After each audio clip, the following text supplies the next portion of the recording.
you have 4 or 5 council members, let's look at my area, let's connect them. It's already happening, it's not gonna happen overnight, but because so much of this stuff can happen with paint, you know, it's. Yeah, which is You good. can do a lot, and, it's, okay, if you're talking about Bike Laredo, we're an advocacy for active transportation, for complete the streets, for walking, running, and cycling, that's our mission, right? But, we're talking about growing the culture, but the culture's already growing. Like, they don't need, the culture's growing. So it's a chicken and an egg, you know, right? So do we grow it now where we put everybody, or it's already happening? People are coming, they wanna be on bikes, they're asking, they're demanding to be protected. So it's a back and forth thing, and it is getting bigger. There's a slide earlier, like I said, out of all the international bridges on the Texas-Mexican border, Gateway to the Americas Bridge is the first bridge with its own dedicated inspection station just for bikes, which means, right there. Yeah, they mentioned in that It's right there. presentation. So, and by the way, so right now, and believe me, people are taking their bikes, because you know what it takes when you're walking on the bridge, right? How many hours you're waiting? Not us, but waiting. Or if you're in a car, you're sitting there and all that. When you're in that bike lane, you come right up there, you get inspected and you go on. And when you come out of that customs house, there's a bike repair station and bike racks. And this is nothing compared to all of the bikes that we're getting downtown. They're all over the place. So we're not growing it, it's growing. You know what I'm saying? It exists, yeah. So we have to we have to design for that. I mean, as a community, we have to prepare for that, and then. Do these bike lanes have, like, let's say for these people from Laredo coming from Bridge and going all through San Bernardo to get to their work destination, is there like water fountains for them? If they're gonna ride a bike, they're gonna need, in the heat, they're gonna need some, Yeah, no, I mean. it's not included in stuff like that? No, like, no, they're usually in what they call the bike facilities, the transit centers, the bike facilities will have those.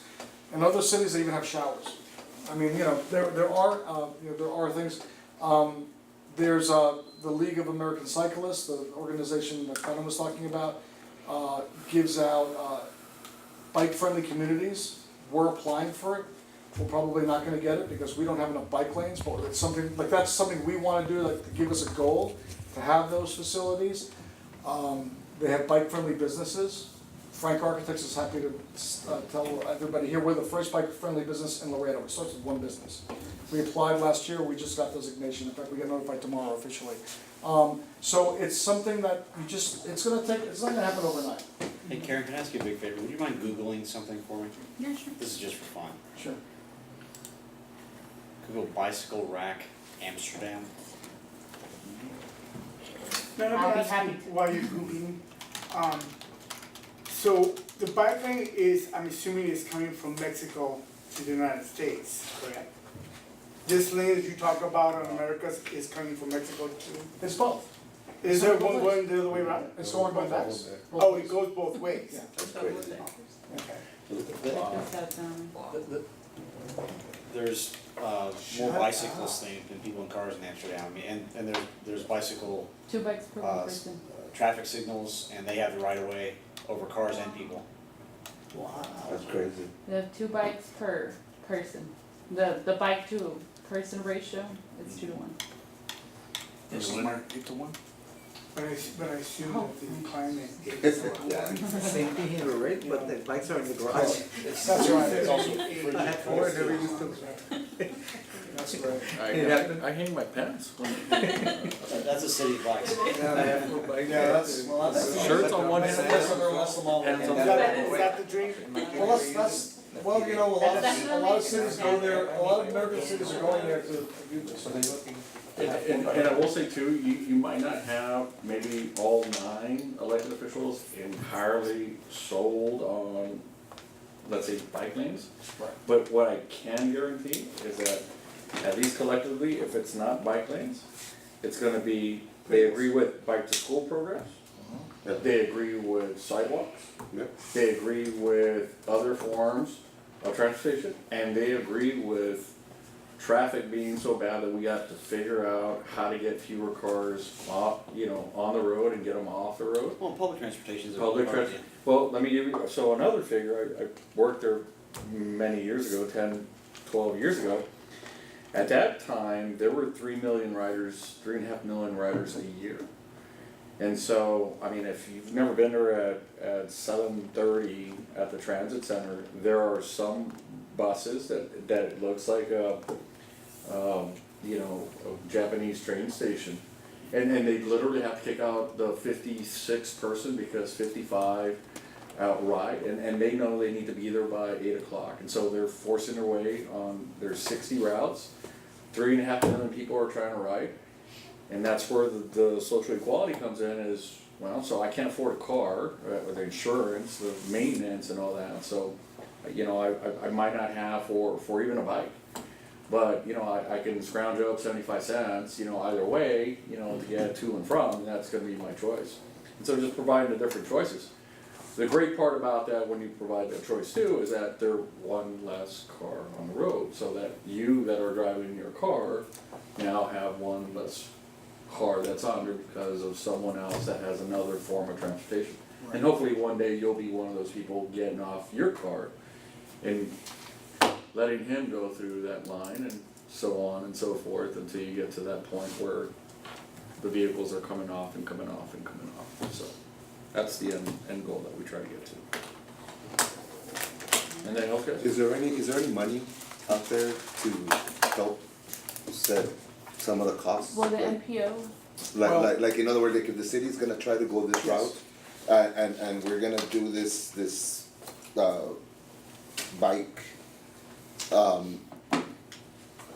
does the state, the government, do they Yes, give, is there so- money out there? So that's where we are now, so obviously, like, we just passed this comp plan, literally, it is not fast enough for us, Carlos, like you said, but there's movement. Right off of the bat, 2 council members are using the CDBG funds, Good. for the west side, and that's Councilman Olgelt and Raleigh. And again, when you saw that heat map, they're working on that whole area that we just showed you lit up, because that whole western side is really connected. I know Councilwoman Nelly now is talking about making that connection to the east. Right, so And I can west- rapidly show that. yeah. So real quick, there's 2 sets of There's funds. movement. Right. There's $180,000 for District 8, which is Robert Valley, which is downtown. And then you've got Councilmember District 7, which is gonna be Mines Road and this west part of Laredo, which is George Algo. So Robert Valley has decided that one location, and we all agree, I mean, not that he only decided, but he gets to steer CDBG funds within his district, and he's chosen to put bike lanes along Sagate Creek on either side of the creek, hugging on San Francisco, on West San Francisco and East San Francisco. So what you'll see is that you'll have these shared bike lanes are gonna go up the north because it's only one-way traffic, one going north and one coming south. So this northbound traffic is gonna be on the west side. It's gonna travel the entire creek system. What is it that's there now, sidewalks? There is a walking path on the top. This is a sidewalk, right? A walking trail, a path on the top. It does have a trail system that goes all the way, but we're putting this on the road. So we would have this road here as a shared bike lane. So you would have this ability to go all the way up here, all the way to Chicago. And I'll make the, It's about 1,300 miles. yeah. And then you come back around or you're able to travel south, right? And so you'll have the connectors with these different areas. Where it actually switches over is that they're gonna take Ugarte, which is, I guess this is That's Ugarte. it, yeah, that's it. So we're gonna take Ugarte west and east to connect at San Bernardo and have that connector with these locations.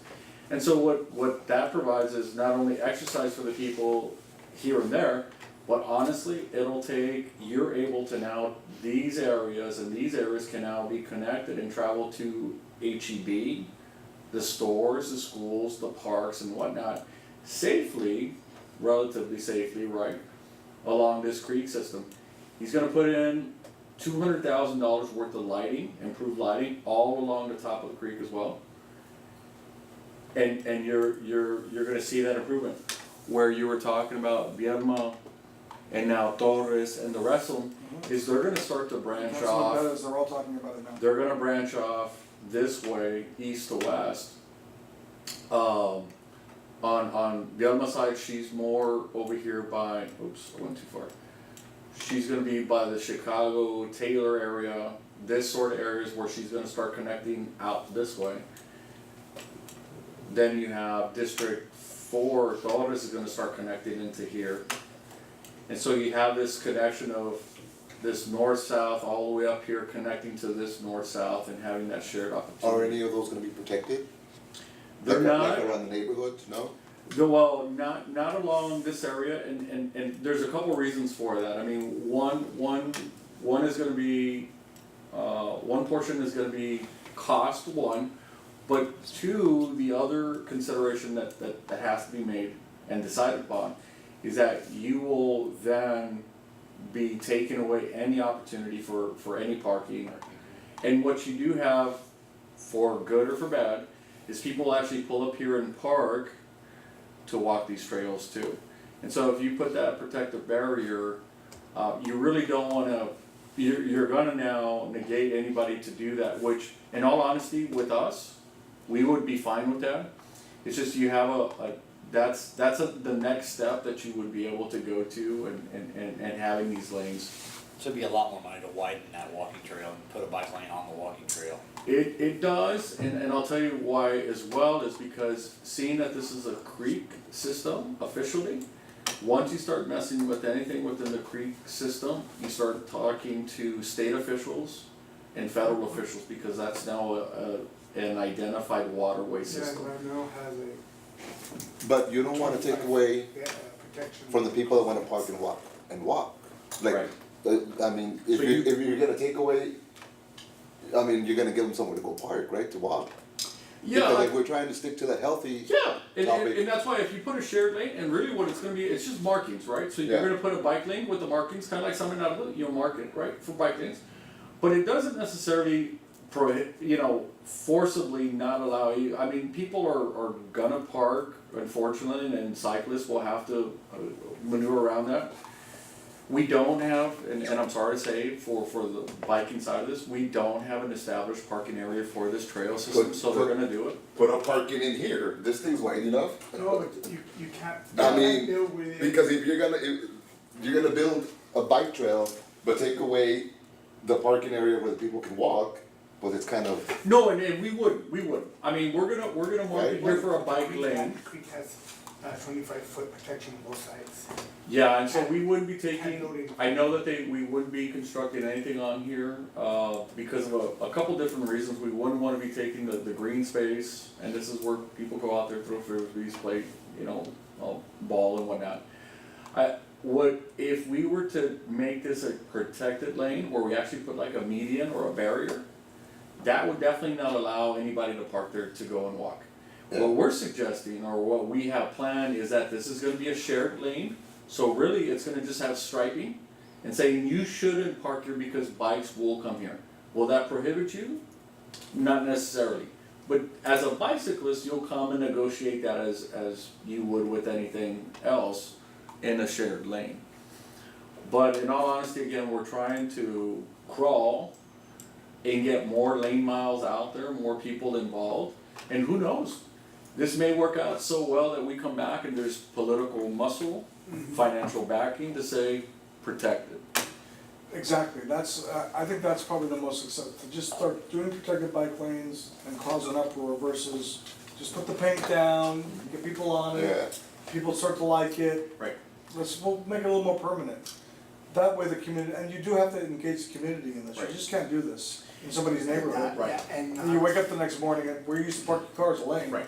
That's not good for anybody, Right. so. And that was the question too, to say, well, why don't you put them on both sides where you have one going north and one coming south? Well, in all honesty, if we wanna be truthful about this, people use this side for parking. As it is, when you put a lane here, these people still use this for their DS who come over, or their grandkids and whatnot. So we're still probably gonna hear something by even putting down that share. You took away my space. You took away my space, but so be it. It's again for everybody. How long is that stretch? That's a long stretch, huh? It's a few 1 miles, and a mile and a You're half. starting from, yeah, but you're starting from Lafayette. Saunders, Lafayette? No, No, you're, it's over a mile. From Chicago to Jefferson. Chicago to Jefferson. Yeah. Both sides. Mile and a half, right? Yeah, just the lighting system alone, it's $100,000, $120,000 per side. So, once that's complete with the lighting, the paths, and because there's a trail already in here, this, I don't know if people know this, but this, Sagata Creek, you can actually walk all the way to the river. And we spent millions of dollars building this trail system, and most people have never taken the time to No, walk. but we ride it, we use it, we ride it. No, Look it- at the Strava, it's probably, Oh, I know. Right. Oh, I know, it's. But- we ride it. But knowing this, Trail that rides we everywhere. went out there and actually did all those improvements, and most And people, it would blow you away down there. most people don't know that trail, and I'm already, look how far I am down south that it went. Gotta get you mountain bike. See how far, You ever do this ride? run. Still. Here's what. look So at we're the gonna, we're house. gonna put a bike trail by bike trail. no, At this point, we're gonna stop on Jefferson and go all the way to Chicago and go around there. This continues, this is inside the creek, Yeah. like the trail that's actually Yeah, yeah, inside the yeah. creek. So if we're to do something, we would have to add to the trail. That's a big undertaking because then we do need the approval of the state and feds to build inside. And there is a difference, that is a bike trail, and what he's talking about is a bike lane. Now, for a cyclist, you could use either or, if you have the right bike, because to ride that trail, you need something a little bit more challenging than maybe something you would have in the street. is this area illuminated? That trail, no. It's not, No. obviously, You don't, you don't do it, you don't do it. You don't do it at night. No. Well, you do it if you have lights, if you have lights, you can do it. Right, Bike but, lights. but when you talked about heat, that's when most people come out and watch, Wow. right? No, and that's where the opportunity for lighting is when you start, but it's expensive, lighting's expensive. Yeah, that's, you're gonna spend more on that than lanes. I mean, Yeah, your money, the money's going to light.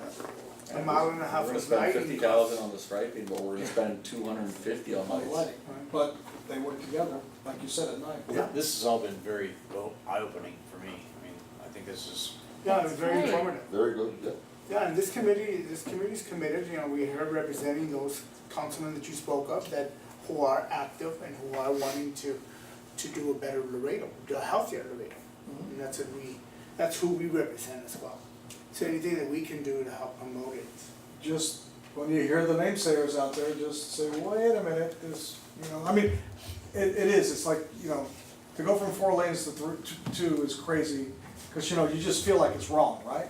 Immediately, like that's your It's like reaction. you're taking something away, like. Yeah, yeah, so how do you You not get feel? defensive, yeah. You're taking Well, away. not only that, but you gave it to Mr. Spandex. Yeah. What's up with that? I Lycra, need the Lycra, drive, excuse me. not span. Lycra. Well, see, that's how much I know. Spandex is very 80s, come on. Okay, we're perfect. How would I know? You were in a rock band, right? Like an 80s metal band with Hairband, can't you tell? like It's left. kids. like kids. Well, thank you very much. Thank you guys for No, coming. we're happy, listen, anytime anyone, Mr. E said, hey, you know, I'm gonna meet with my committee, and, you know, there was some, you know, would you all like to talk about, because we just spent a week at the bike conference, up in Austin, active transportation conference, and, so put us down, we're happy to come and, You're always welcome. Wish we would've had a Quorum. quorum. Well, we're gonna upload the video once we get it, and we'll put it on our YouTube channel. oh no. All our people to watch and enjoy. All 4 subscribers, I subscribed twice. Oh, okay. With your Where's that personal at? email and your city email. You found out, so. Yeah, my personal emails were already at Yahoo, so, yeah, it's easy to track. Well, it's. Thank you, happy- thank you very much. What is the address? Emails are all, so we'll be in a 516? Yes. Yes, just go to Oh, just check it, or- YouTube, right? Alright. Oh, you have the zip? Okay, guys, since we didn't have Just a, one thing before we adjourn, sorry, so just regarding the minutes from last week, and I'm Thank not you. sure if I'm out of order Thank you. here. Thank you, Thank you. appreciate it. Thank you. Bye, guys. I wasn't present at the last meeting, and I normally comment on approval of minutes, just making sure that the minutes are prepared as much as they can beforehand. So I had contacted Mr. Martinez beforehand and asked him about the minutes since I had missed, and he, just to read for reference. I've reviewed the minutes and concur that they are accurate. I did notice that Mr. McGee was left out of the attendance report. Not sure if it's necessary that we add him or appropriate that we add him, so that was the comments that he had from those, so I mean, that I can reread these in next meeting, just for the sake of, Yep. who's Mr. McGee? I don't know. TSAC, he made a presentation, he was a guest, Okay. and so, yeah, We we might can be make reference, appropriate but. to add that, and then we can approve the meetings, That's right. the meeting minutes next Well, time. since we didn't have a meeting, there's no purpose in reading our. Well, I mean, this is for the April 11th minutes to be approved, so, because we couldn't approve them yet. No, Mhm. with Right. the quorum. Right. We'll make note of that, and if you wanna reference it again with the full committee meets again. And once again, we'll have for the nominations, we'll send that, we'll have for the nominations, the chairman, vice chairman, and secretary positions, and hopefully we'll have nominations from our other, council members. But if you do have, contacts with your other active members, it's always great to probably reach out to them and say, hey, are you still wanting to be a part of the group, or? You guys are. I think that's important, for us to see they're still committed. Right. And if not, thank them and, Do you have everyone's cell number? yes, I do. Yeah, I okay. have yours as well. Would you mind sending that to me? I don't have it. Yes, well, Erica was nice enough to send it to me, but. well, Yeah, we'll definitely send it out to you. I asked the same thing when I was informed of my promotion.